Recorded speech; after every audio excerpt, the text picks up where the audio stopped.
നമ്മുടെ ചാനലിലേക്ക് എല്ലാവർക്കും സ്വാഗതം കേട്ടോ. അപ്പോൾ ഞാൻ ആരിനെ കൊണ്ട് സുഖമാണോ സന്തോഷമായിട്ട് ഇരിക്കുകയാണോ ഒന്നും ഞാൻ ചോദിക്കുന്നില്ല കേട്ടോ.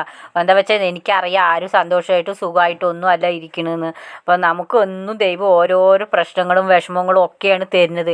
ഇത്രയും ദിവസവും നമുക്ക് നമ്മുടെ സഹോദരൻ അർജുനെ കുറിച്ചുള്ള വിഷമമായിരുന്നു. ഇപ്പോൾ നോക്ക്, അതിനേക്കാളും വലിയൊരു വിഷമമാണ് ഇപ്പോൾ നമുക്ക് തന്നിരിക്കുന്നത്.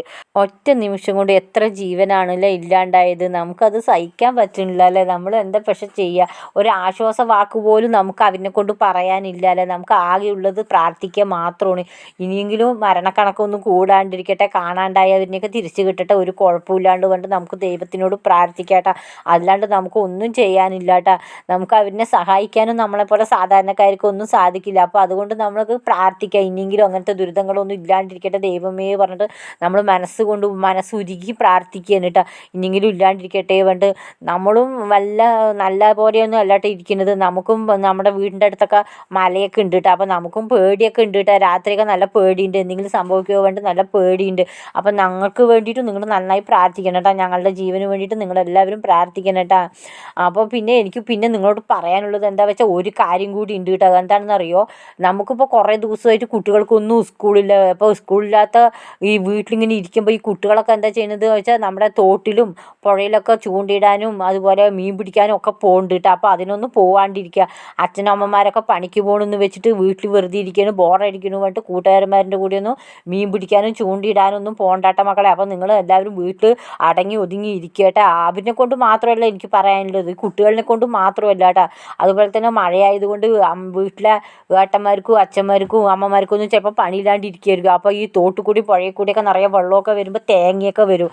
അപ്പോൾ നമ്മുടെ വീട്ടിലുള്ളവരെന്താ വെച്ചാൽ ചെയ്യുന്നത് വെച്ചാൽ തോട്ടിൽ പുഴയിലൊക്കെ പോയിട്ട് നമ്മൾ തേങ്ങയൊക്കെ പെറുക്കാൻ പോകും. അപ്പോൾ തേങ്ങയൊന്നും എടുക്കാൻ പോകണ്ടാട്ടാ. എൻ്റെ വീട്ടിലുള്ള അച്ഛനും അമ്മമാരിനെ പോലെ കരുതിയിട്ട് പറയുകയാണ്, നിങ്ങളാരും തോട്ടിലും പുഴയിലൊന്നും പോയിട്ട് തേങ്ങയൊന്നും എടുക്കാൻ പോകണ്ട. അപ്പോൾ 10 തേങ്ങ കിട്ടുമ്പോട്ട് പോയി കഴിഞ്ഞാൽ നമ്മുടെ ജീവനാണ് ഇല്ലാണ്ടാവുക. അപ്പോൾ അത് ഓർമ്മ വേണം. നമ്മൾ തോട്ടിക്ക് പുഴയ്ക്ക് ഇറങ്ങുമ്പോൾ അധികം വെള്ളമൊന്നും ഉണ്ടാവില്ല, ചിലപ്പോൾ കുറച്ച് വെള്ളം ഉണ്ടാവുള്ളൂ. പക്ഷേ നമ്മൾ ഇറങ്ങിക്കഴിഞ്ഞ് കണ്ണ് ചിമ്പി തുറക്കുമ്പോഴേക്ക് ഒരുപാട് വെള്ളം വരും. നമുക്ക് വിചാരിച്ച പോലെ വിചാരിച്ച പോലെ കയറി വരാനൊന്നും പറ്റില്ല. അപ്പോൾ വീട്ടിൽ വെറുതെ ഇരിക്കുകയല്ലേ, പണിയൊന്നും ഇല്ലല്ലോ, 10 തേങ്ങ കിട്ടിയാൽ 2 തേങ്ങ കിട്ടിയാൽ നന്നായല്ലോ പറഞ്ഞിട്ട് ആരും കര കവിഞ്ഞ് ഒഴുകണ പുഴയിലും തോട്ടിലൊന്നും ഇറങ്ങണ്ടാട്ടാ.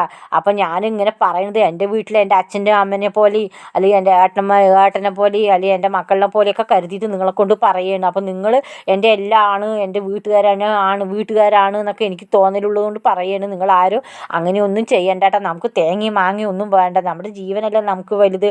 അപ്പോൾ തോട്ടിലും പുഴയിലൊന്നും ഇറങ്ങണ്ട. അപ്പോൾ എല്ലാവരും വീട്ടിനുള്ളിൽ അടങ്ങി ഒതുങ്ങി ഇരിക്കുക കേട്ടോ. അതാണ് ഇപ്പോൾ എനിക്ക് നിങ്ങളോട് പറയാനുള്ളത്. അപ്പോൾ നിങ്ങൾ ആരും അങ്ങനെ ഒന്നും ചെയ്യണ്ടാട്ടാ.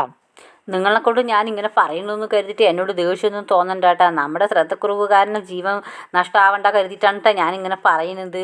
എൻ്റെ വീട്ടിലുള്ള ആൾക്കാരിനെ പോലെ കരുതിയിട്ട് എൻ്റെ അച്ഛനും അമ്മയും ചേച്ചിയും കുട്ടികളും ഒക്കെ വിളിച്ചാലും ഞാൻ അവരെ കൊണ്ട് തന്നെ കേട്ടോ പറയുക, വെള്ളത്തിക്കൊന്നും ഇറങ്ങണ്ടെന്ന് പറയൂ കേട്ടോ. അപ്പോൾ അവരെ പോലെ കാണുന്നത് കൊണ്ടാണ് ഞാൻ നിങ്ങളെ കൊണ്ട് ഇങ്ങനെ പറയുന്നത് കേട്ടോ. നിങ്ങളെ കൊണ്ട് കൂട്ടം കൂടി ഇരിക്കുന്ന ഇടയിൽ കൂടെ ഞാനിവിടെ പണികളൊക്കെ ഒരുക്കുന്നുണ്ട് കേട്ടോ. അപ്പോൾ ഏകദേശം ഇന്നത്തെ പണികളൊക്കെ കഴിഞ്ഞു കേട്ടോ. അപ്പോൾ എല്ലാ പണികളും കഴിഞ്ഞപ്പോൾ ഞാൻ വിചാരിച്ച് കുറച്ച് വിറക് മുറ്റത്ത് കിടക്കുന്നുണ്ട്. അപ്പോൾ മഴ നനഞ്ഞിങ്ങനെ കിടക്കുകയാണ്. അപ്പോൾ ഇത് ചോറ് വെച്ച് കഴിഞ്ഞതിന് ശേഷം ഇത് അടുപ്പിൻ്റെ മേലെ കൊണ്ടുവച്ച് കഴിഞ്ഞാൽ ആ അടുപ്പിൻ്റെ ചൂടും കൊണ്ട് അങ്ങനെ ഉണങ്ങി കിട്ടുമല്ലോ. അപ്പോൾ 2 ദിവസം കത്തിക്കാലോ പറഞ്ഞിട്ട് ഞാൻ അങ്ങനെ കൊണ്ടുവയ്ക്കുകയാണ് കേട്ടോ. വേറെ വിറകില്ലാത്തത് കൊണ്ട് അല്ല കേട്ടോ, വേറെ വിറകൊക്കെ നമുക്കുണ്ട്, ഉണങ്ങിയ വിറകൊക്കെ ഉണ്ട്. എന്നാലും ഞാനിത് ഇങ്ങനെ അടുപ്പിൻ്റെ മേലെ കൊണ്ടുവയ്ക്കും കേട്ടോ. അപ്പോൾ 2 ദിവസം കഴിഞ്ഞിട്ട് നമുക്കിത് കത്തിക്കും ചെയ്യാലോ പറഞ്ഞിട്ടേ.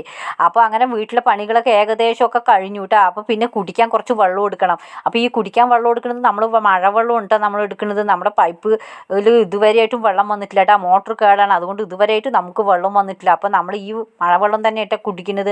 നല്ലോണം തിളപ്പിച്ചിട്ട് അങ്ങോട്ട് കുടിക്കാൻ വേറെ ഒരു നിവൃത്തി ഇല്ലാത്തത് കൊണ്ടാണ് നമ്മൾ ഈ മഴവെള്ളം കുടിക്കുന്നത്. അപ്പോൾ മോട്ടർ ഇന്ന് നേരാക്കും നാളെ നേരാക്കും പറഞ്ഞിട്ട് ദിവസങ്ങൾ കഴിഞ്ഞു കേട്ടോ. ദിവസങ്ങളല്ല മാസങ്ങളായിട്ടാണ് നമുക്ക് മോട്ടർ നേരാക്കി കിട്ടിയിട്ടുമില്ല. അപ്പോൾ നമ്മൾ ഈ മഴവെള്ളം തന്നെ കുടിക്കുന്നത് കേട്ടോ.